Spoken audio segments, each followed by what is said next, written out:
6:34 right now, and the future of state parks. We hear a lot of talk about it. Pretty much everywhere I go, the grocery store, the gas station, people are engaged in this. Over the past week, we've reported extensively, too, on the controversy, especially at Jonathan Dickinson State Park. But even with the recent developments and the plans to build golf courses being pulled, the issue is impacting local businesses in the area. Brianna Nesprell's looking at this from another angle, too, through the lens of a Hobe Sound bookstore, looking to preserve Florida's history and environment.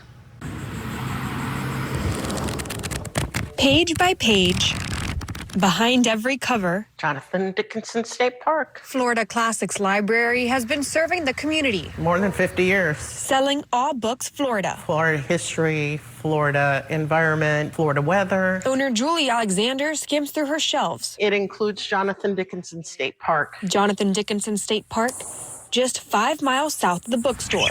So when the news broke of the state's Great Outdoors initiative, I was enraged.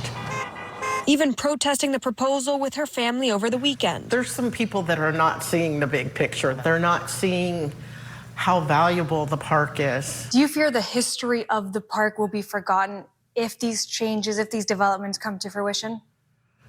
I absolutely think so. A lot of people that come to the bookstore, they're all about wanting to learn about Florida history, the Florida environment, and the protection of the state.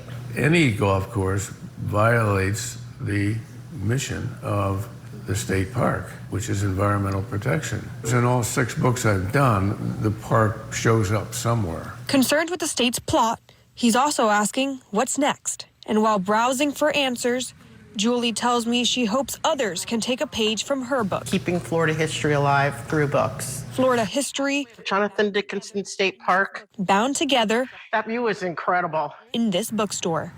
Hey, Bree, have you been able to connect with the owner since all of the park proposals were pulled?